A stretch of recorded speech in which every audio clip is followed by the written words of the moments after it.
Hey, Randy Hunter here, and I just played a great lick from Sonny Rollins that I love, and it's a 2-5-1 from one of his solos. And I think studying licks, 2-5-1s, that sort of thing, is a very important part of learning to assemble your jazz improvisation vocabulary.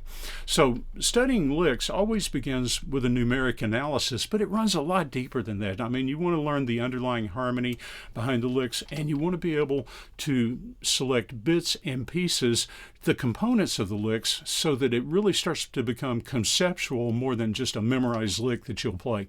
Now, listen to the lick one more time, and you'll see the numeric analysis running underneath it as I play it this time. I'll play it a little bit slower too.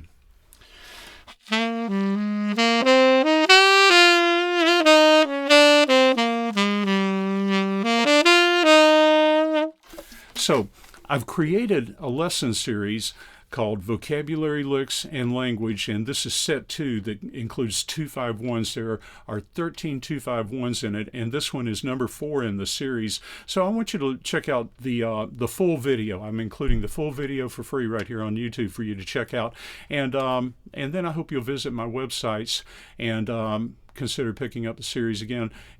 I'm Randy Hunter, beginningsax.com. Go to the Jazz Improv Lessons page, or if you want to subscribe for full access to all of my lessons, randyhunterjazz.vhx.tv.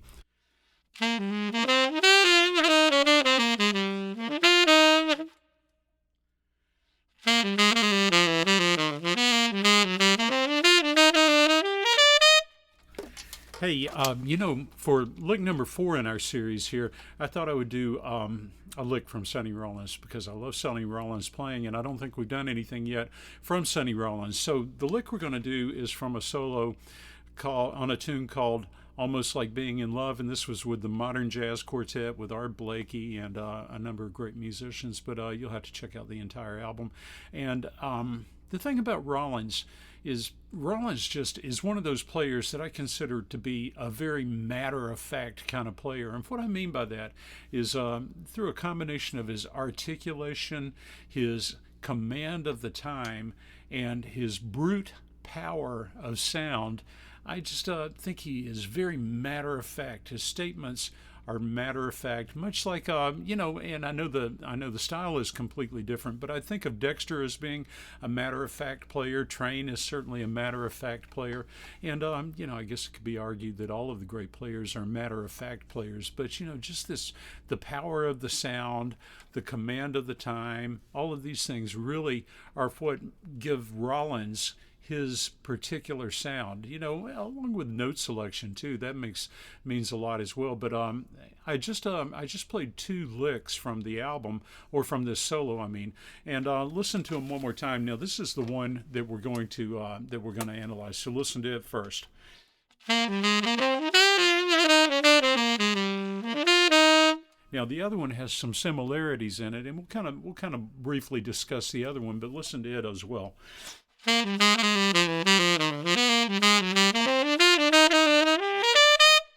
Now, let's go back to the very first one, because it's got a lot of, it kind of moves progressively along the lines of some of the things that we talked about in some of our previous licks. I mean, there's an enclosure. There are things that are based on arpeggio notes. There's a guide tone connection in there. So let's take a quick look at it.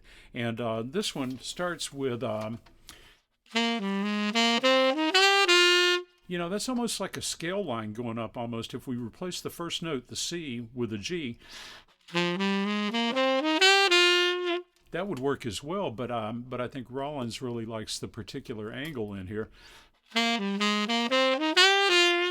So we're starting on the 4 on that minor 7 chord, and of course with the written file, I've got all the scales that the chords and scales and arpeggio tones from the different chords in this progression written out. Our 2-5-1, G minor 7 to C7 to F major, and that's tenor sax key, of course. But you've got your alto sax and concert pitch transpositions. So he's starting on the 4. Then he goes to the 2, and then up this Dorian scale, the 3, that's the minor third since it's a minor chord, the 4, the 5, he skips the 6, goes to the 7, to the 9, to the 8. So it's almost like it starts on a scale, and then goes to thirds to an arpeggio kind of sound.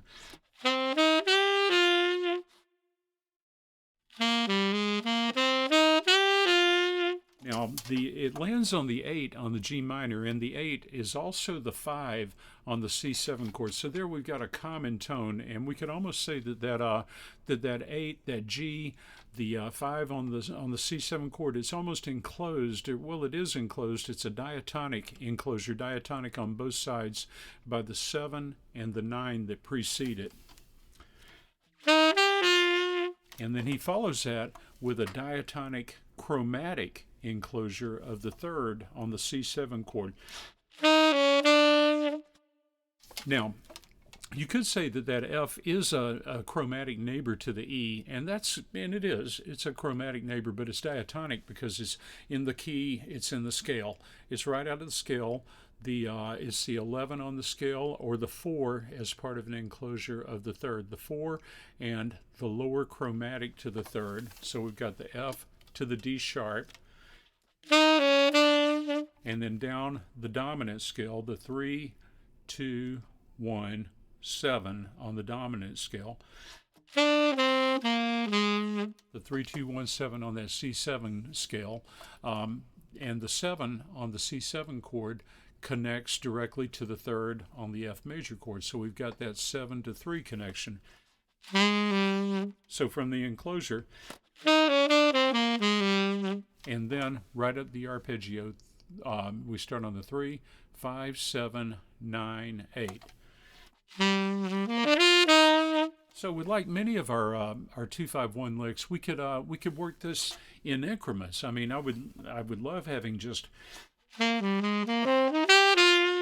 that's just a great lick all on its own. And then the next section, beautiful 5-1 kind of sound, and then on the major chord. So as you're working this around different chords or around different keys, I would bust it up into the individual components and then combine them. And then that way you're really developing your language skills better. You know, you're working your vocabulary, and then we've got this musical sentence, this 2-5-1, that puts these increments of this vocabulary together. The 2 chord, beautiful lick. The 5 chord, beautiful 5-1 sound.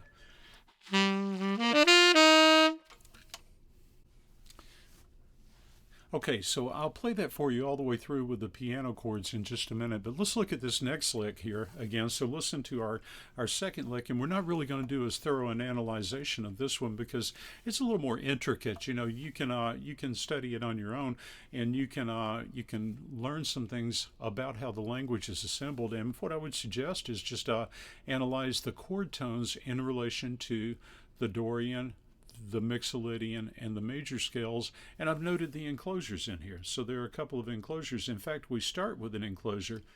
It's a 4-2-3 enclosure, so it's a diatonic on both sides. There we have another enclosure. It's a half step below, diatonic above, so it's chromatic diatonic. And there we have a connection of the flat 9 to the 8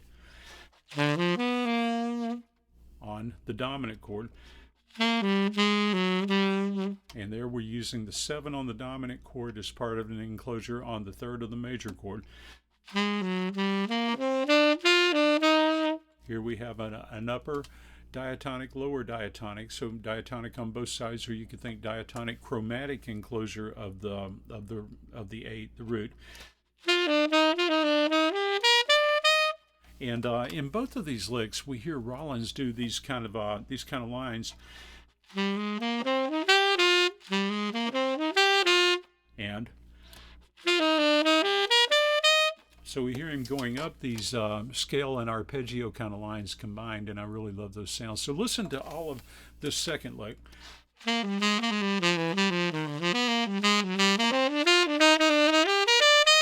What a beautiful lick. So let's check out the first one with the piano chords, and then you can take it to the practice room, work on it incrementally through all 12 keys if you'd like. That would be a great exercise.